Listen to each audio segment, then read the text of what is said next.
Hi, everybody. This is Advocate Lucinda, your empowerment lawyer. Today, I want to talk about qualified immunity. Qualified immunity is a defense that government officials use when sued under 42 U.S.C. 1983. And I want to focus on police officers' qualified immunity defense and what it entails and what the plaintiff has to show to overcome that qualified immunity. Now, let me be clear. This video is not about bashing police officers. We have wonderful police officers out there. They serve and protect us. I've seen it happen in my career over and over again. And in fact, I know police officers. I have a relative who is a police officer. So I know that they are worthy of their hire, and we need to support them and encourage them.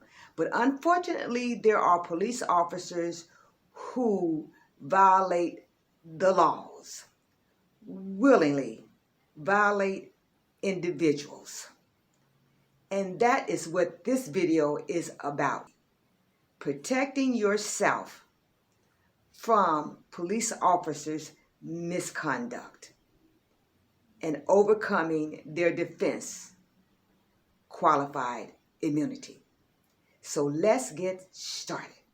Qualified immunity is a type of legal immunity that protects a government official from lawsuits alleging that the official violated a plaintiff's rights. Qualified immunity only applies to suits against government officials as individuals, not suits against the government for damages caused by the official's actions.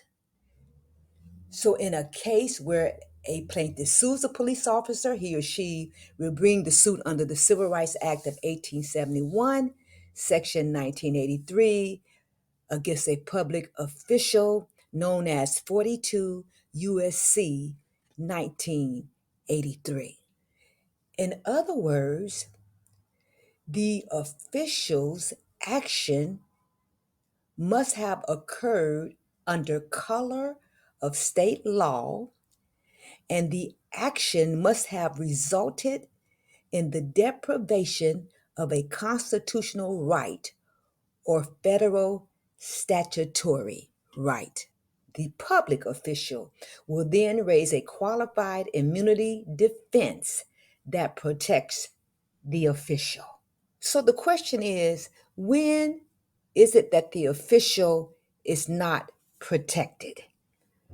The answer to that is when the plaintiff's right was clearly established when the officer or public official violated the person's rights. So the next question is, how does one determine that the plaintiff's right was clearly established in the eyes of the police officer when the violation occurred? Here's the answer.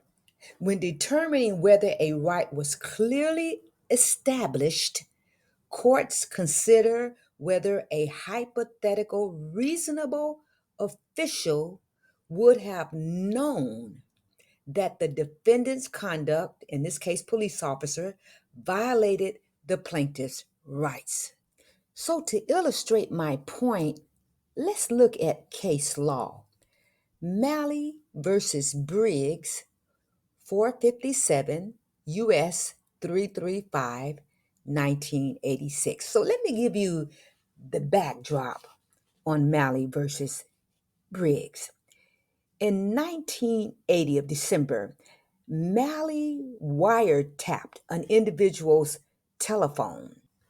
During the course of listening to the various telephone calls, Malley, by the way, who is an officer, heard someone reference the use of marijuana at a party given by the defendants Briggs.